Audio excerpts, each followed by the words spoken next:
që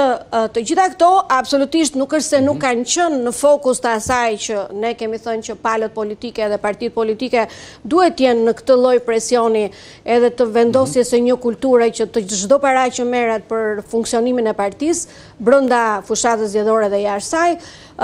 duhet informuar publiku, duhet të jenë të qartë njëherë brenda strukturave, për shembull, ajo pjesa që ndonjëherë ka parti që nuk kanë as regjistër të regjistrimit të çdo lloji shpenzimi dhe të ardhurave, prap risillet në kujtesë edhe është një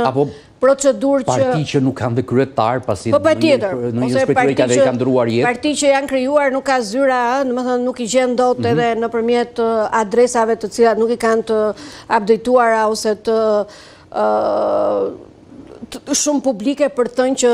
është dhe vështirë për të gjetur, ashtu si kundër edhe vetë Komisioni Qendror në raportimin që ai bën edhe ai një herë në vit para Kuvendit të Shqipërisë mundet. Ajo që vlen, që unë mendoj që duhet thënë është që kufit e donacioneve janë disi më të rritura, më të fuqishme, në kuptimin në ç'kuptim, jo se nuk ka pasur tendenca për t'i kontrolluar kufit e donacioneve, por le të themi që t'jem dhe unë korrekt, po i referohem, vendosen tavane të qarta, për shembull deri në 200.000 lekë të reja,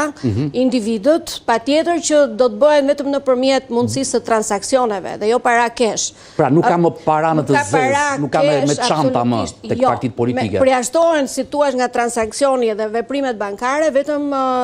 si thua kuotizacionet që mblidhen, që ato mund të jenë kesh, po dhe ato duhet jenë të regjistruara në këtë regjistrin që tash brenda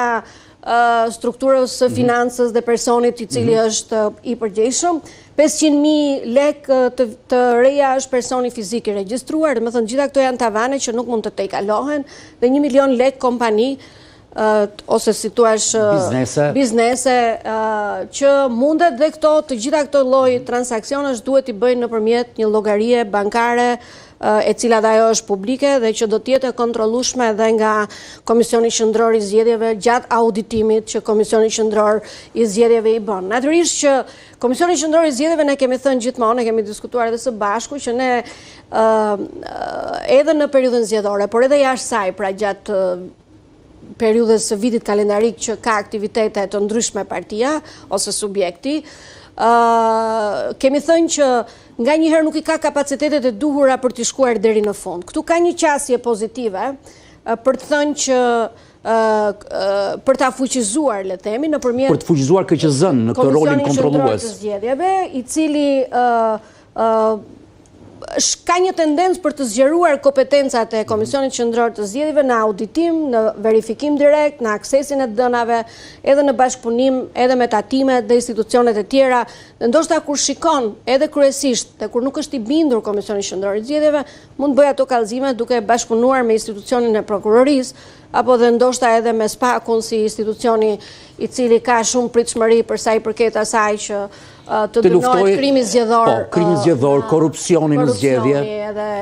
Edhe si thuaç precedent të tjerë që prekin standardin e zgjedhjeve. Natyrisht tek donacionet ka një lloj risku që pavarësisht se ne themi ka disa tavane, është fragmentarizimi i donacioneve mbetet përsëri, si thuaç një problem shqetësues, do të thonë që ti mund t'i thuash atij subjektit të partisë që ti kaq e ke tavanin, por ndoshta ata gjejnë persona të tretë ose donator hije të cilët ndahen burrë grua apo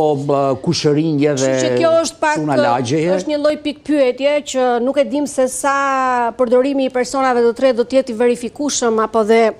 gjithë zinxhiri i ka përcyeshëm për ta verifikuar dhe për ta kapur, ndoshta flagrant, po ndoshta edhe me si thuaç verifikime të thelluara, ndoshta edhe nga Komisioni Qendror i Zgjedhjeve. Ajo që neve na pëlqen dhe që besoj është vënë tek financimi publik, ka disa gjëra pozitive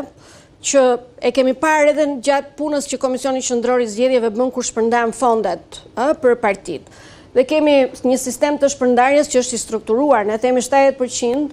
e fondit publik ndahet sipas mandateve, partitë parlamentare. Sipas numrit të deputetëve që kanë partitë atje. Që fitojnë zgjedhjet. Pastaj kemi një 20% plus një 10% për balancim që marrin të gjitha partitë njësoj.